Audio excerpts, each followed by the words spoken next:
Hi everyone, it's Alex Martin here, and I'm doing this video in response to Gavin Mountford's really good video about how to prevent your Facebook account getting hacked. Gavin gives some fantastic advice about how to encrypt your password and make sure that it's safe. Having been the recipient of 3 of these attacks, I wanted to do a video to explain exactly how they do it and what happens, and also to add to what Gavin has said. All 3 of the attacks that I've had all pretty much contain the same thing.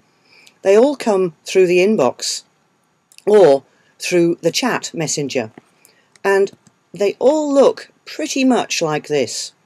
So they contain a laugh out loud or a rolling on the floor laughing. As you can see, Facebook has already got rid of this one. Oh, isn't this interesting?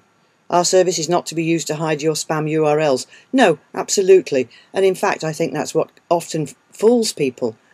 This URL is just a shortened URL, this address.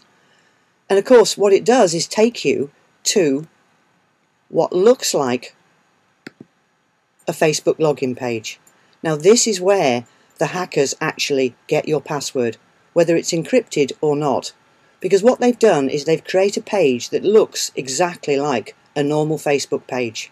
So in all innocence, what you do is you enter in your login details and your password, you hit login, and boom, guess what? The hackers have now got your password, whether you've encrypted it or not.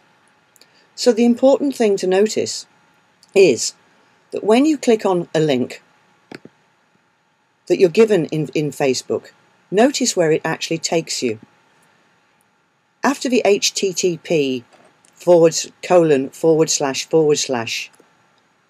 it should say next Facebook. If it doesn't say Facebook and it says something else like yourbestbet.com, I don't know who yourbestbet.com is, and please bear with me. And then Facebook, you know that this is a compromised web page. Or it might even just have numbers. So something like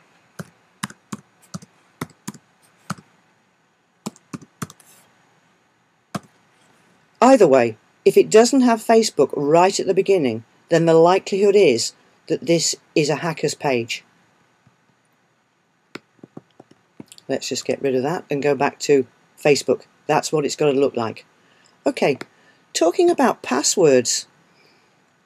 It's all very well and good having an encrypted password, but actually you need to have really good password management. Now, I know this might sound a bit onerous to people and, having to look after and take consideration of lots of passwords, but it really is well worth it. So good practice of passwords is you need probably about 5 different passwords, all with letters and numbers. So write them down so you won't forget, just like Gavin suggests. Your first password, and I'm mentioning this because the amount of times I see people who just have one password and they put it into everything. Well, guess what? It's very easy for a hacker to get right through to your computer and into all your financial accounts, or whatever it is that they're interested in finding. So good password management is really, really important. The first thing you need to do with good password management is change your passwords regularly.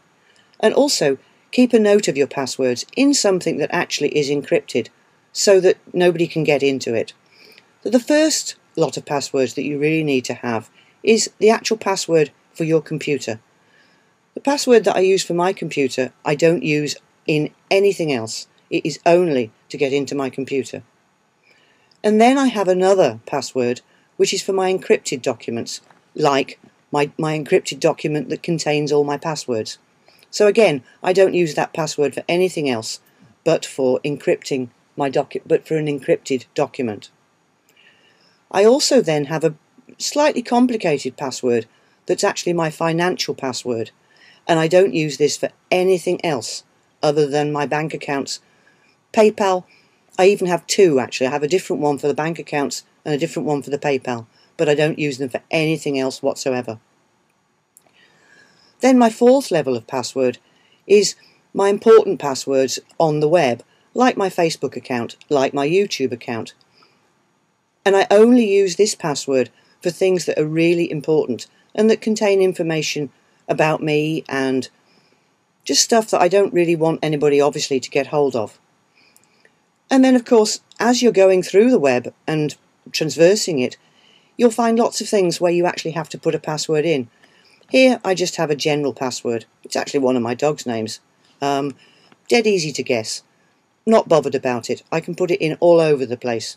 But then I don't care if anybody finds it, because my really important passwords are these four. And nobody has those whatsoever. So, I hope this was useful to you. Hope it's been of value. Oh, let's take this out. Really don't want that in. If you haven't already, watch Gavin's video. It contains some really good stuff. And I wish you all the best with your Facebook networking. Let's beat these hackers. We can do it. It's easy. Have a good day.